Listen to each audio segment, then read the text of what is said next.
Hello, and welcome to the GTA On the Move Audiocast. I'm Kevin Elwood. It's February, and we have a lot to share with you this month. So let's get started with GTA News.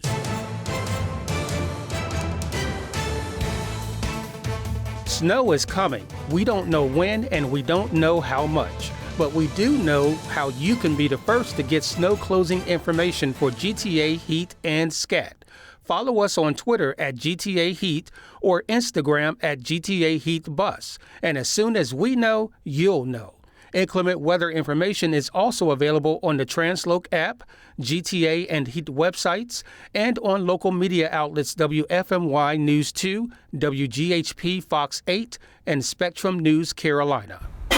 We are in search of 50 volunteers to join our TouchPass electronic payment pilot program. You will be among the first to use the TouchPass card and the mobile app for payment of GTA, Heat, and Scat fares.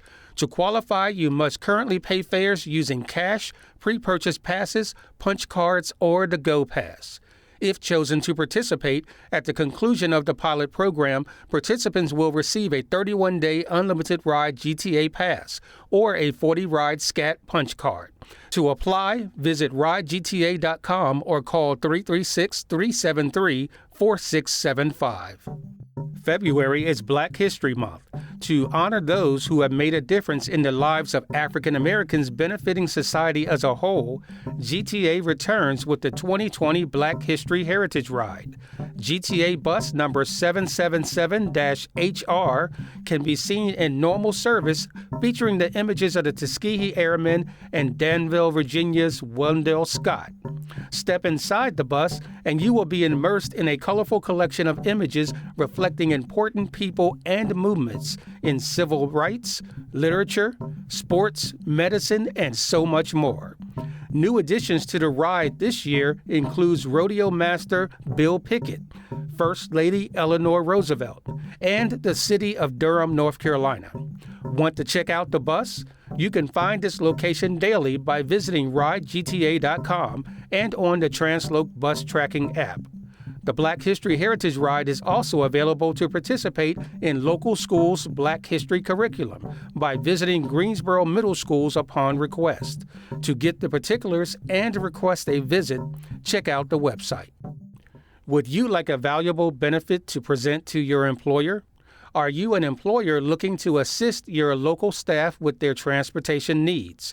Check out the new Commuter Connections program from GTA. Employers in the Greensboro area can purchase bus passes at a discount from GTA and provide them to employees through a pre-tax deduction or give them as a free benefit. Staff gets to save on transportation costs. Employers get daily arrivals of employees free of stressful commutes by car. Everyone wins. Free travel training for staff will be provided as well. And right now, new Commuter Connection partners can purchase 31-day unlimited ride passes at half price with a 1-year agreement.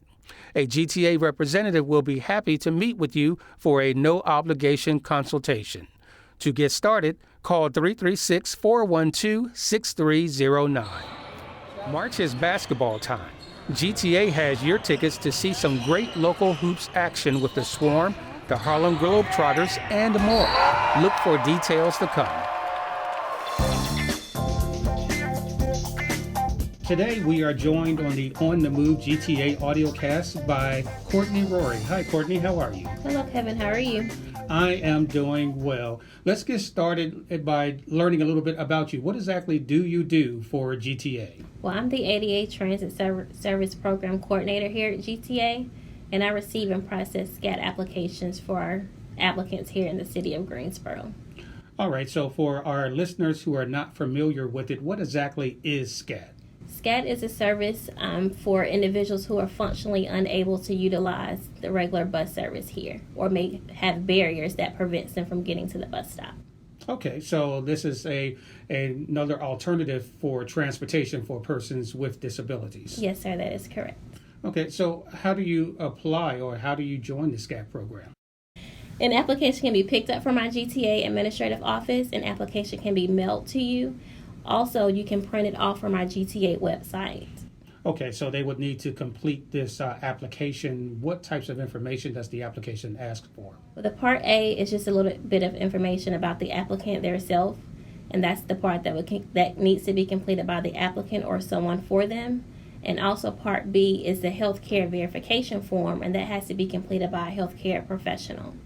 Okay, so they would give part B to their provider, who would complete it, and then the provider would send it directly back to. They can to send you? it to the applicant, or they can either fax it or email it to me directly at the office. Okay, and I think you mentioned that for those that have caretakers or have assistants, they can assist them with the application process. That is correct.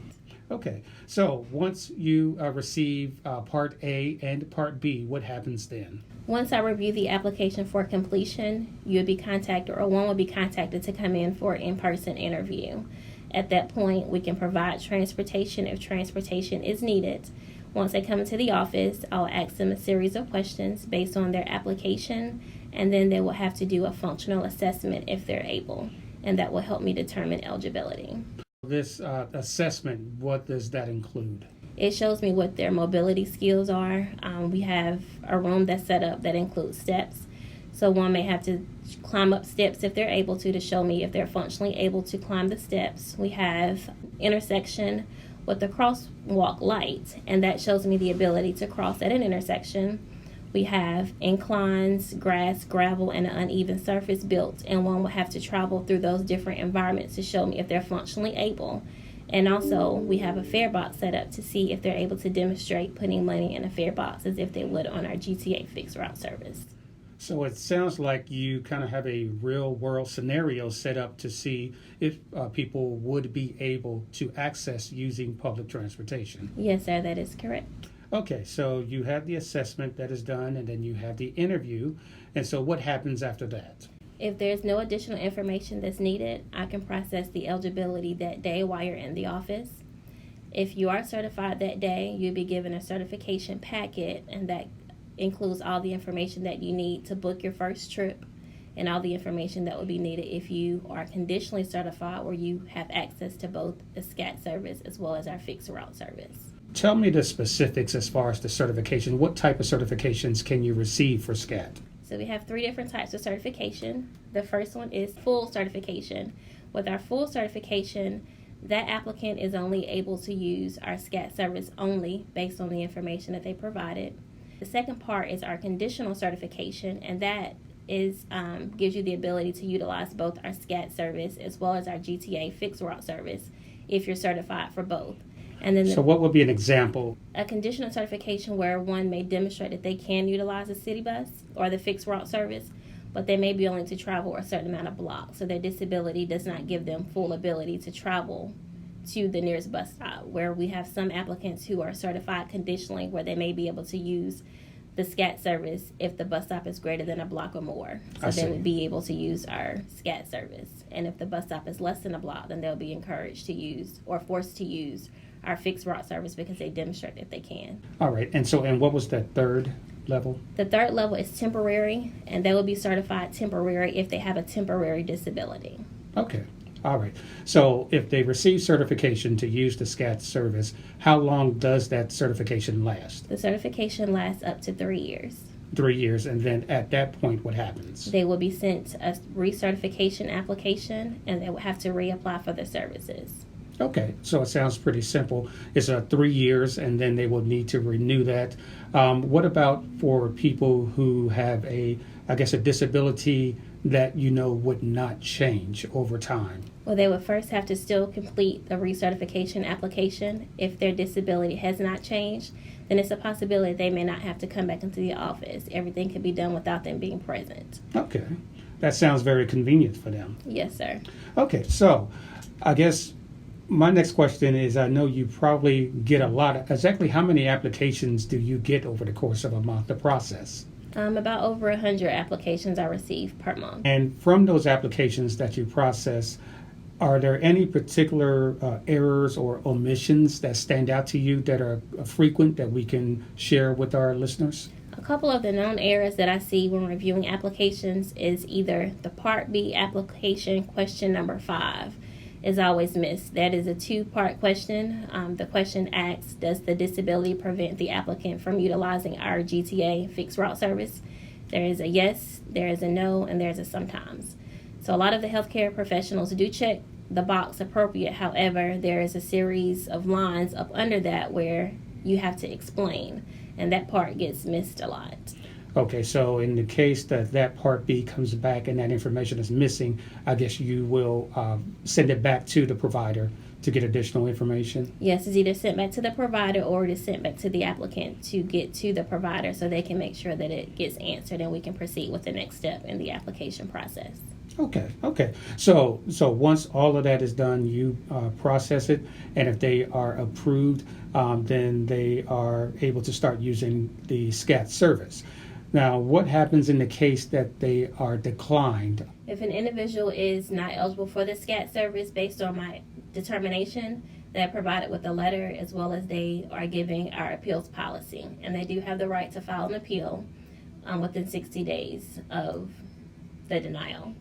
Okay, and I believe that there's a multi-level appeals process. It goes through several levels. If they don't get the answer that they're looking for, they can go a little higher. Yes, it starts with the Assistant Public Transportation Division Manager, yes. Mm-hmm. And then from that point, if it's not the answer that they're looking for, they can take it up to the Public Transportation Division Manager as well. Thank you, Courtney, for joining us today. Anything you would like to share with the listeners regarding applying for SCAT or using the SCAT services? If the services are needed, feel free to apply. Make sure the application is complete, and I'll be looking forward to hearing from you if you submit an application. So that wraps up this edition of the On the Move Audiocast. Please join us next month, and remember, the way to move in Greensboro is GTA. Bye-bye now.